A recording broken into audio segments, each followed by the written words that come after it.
అసోం జోర్హాట్ లో AN-32 రవాణా విమానం కూలిన దృశ్యాలు మనం చూస్తున్నాం. ఇక ఎయిర్ బేస్ లో ల్యాండ్ అయిన తర్వాత విమానంలో మంటలు కూడా చెలరేగాయి. ఈ విమానం 40 ఏళ్లుగా సేవలు అందిస్తోంది. ఈశాన్య రాష్ట్రాలు, లడఖ్ సహా ఎత్తైన ప్రాంతాల్లో రవాణా సేవలు అందిస్తోంది. ప్రస్తుతం ఘటనా స్థలంలో సహాయక చర్యలు కొనసాగుతున్నాయి.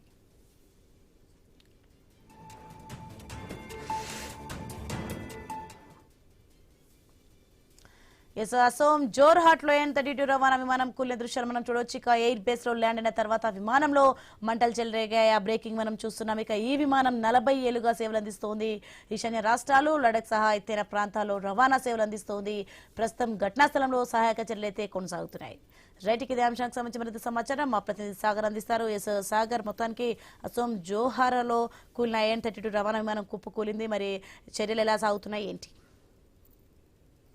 భారతదేశానికి సంబంధించిన ఇండియన్ ఎయిర్ ఫోర్స్ రవాణా విమానం A-32 ఇప్పుడు కూలిపోవడం పెద్ద చర్చనీయాంశం. AN-32 ఇది ఒక సైనిక రవాణా విమానం. దీంట్లో వాస్తవానికి అంటే సైనికులకు సంబంధించిన సరుకులు రవాణా చేయడం కానీ, లేదంటే అత్యవసర సమయాల్లో సైనికుల్ని ఒక చోట నుంచి ఒక ప్రాంతానికి తరలించడం కానీ ప్రధానంగా దీని పాత్ర చాలా ఉంది. ముఖ్యంగా గత 40 ఏళ్లుగా ఈ AN-32 భారత ఎయిర్ ఫోర్స్ లో సేవలు అందిస్తూ ఉంది. ఇలాంటి విమానం ప్రస్తుతం అస్సాంలోని జోర్హాట్ వైమానిక స్థావరంలో అంటే క్రాష్ ల్యాండ్ అయిందని చెప్పొచ్చు. ఒక రకంగా ఇది వాస్తవానికి అరుణాచల్ ప్రదేశ్ వెళ్ళవలసి ఉంది. అరుణాచల్ ప్రదేశ్ వెళ్ళవలసిన సమయంలో కొన్ని అంటే సాంకేతిక లోపమా లేకుండా ఉంటే వాతావరణంలో ఏదైనా అనుకూలించలేదా ఖచ్చితంగా తెలియాల్సి ఉంది. పూర్తి అప్డేట్స్ ఇంకా రాలేదు. ఈ ప్రమాదంలో ప్రధానంగా ఎవరైతే పైలట్ ఉన్నారో పైలట్ ప్రాణాలు కోల్పోయినట్టు తెలుస్తుంది. అలాగే మరికొంతమంది సిబ్బంది కూడా ప్రాణాలు కోల్పోయి ఉండొచ్చని తెలుస్తుంది. దీనికి సంబంధించి అధికారికంగా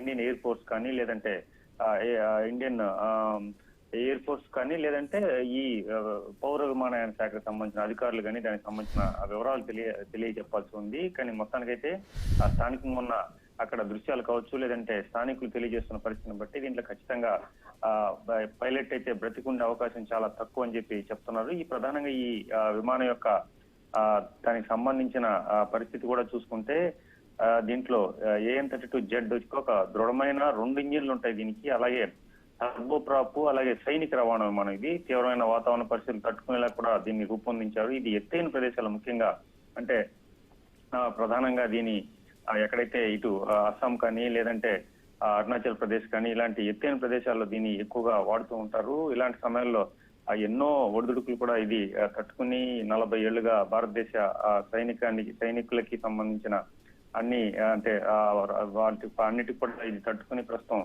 ఉపయోగంలో ఉంది. ఇలాంటిది ఎత్తైన ప్రదేశాలు ముఖ్యంగా ఎయిర్ ఫీల్డ్, వేడిమి, అలాగే చల్లదనం, లేదంటే మంచు కురిసిన ఇలాంటి పరిస్థితుల్లో కూడా ఇది సమర్థవంతంగా పనిచేసింది. దీంట్లో ప్రధానంగా 7.5 టన్నుల వరకు సరుకును మోసుకెళ్లగలదు. అలాగే 50 మంది ప్రయాణికులు కానీ, లేదంటే 42 మంది పారాట్రోపర్లను కానీ ఇది తీసుకెళ్లే సామర్థ్యం కలిగి ఉంది. సో ఇలాంటి అద్భుతమైన ఒక ఎయిర్ ఫోర్స్ కి సంబంధించిన AN-32 సరుకు రవాణా విమానం కూలిపోవడం ఇప్పుడు చాలా బాధాకరమని చెప్పవచ్చు. ఇది సైనిక ఎయిర్ ఫోర్స్ కి ఒక పెద్ద దెబ్బ కూడా చెప్పవచ్చు. Right, thanks for information Sagar.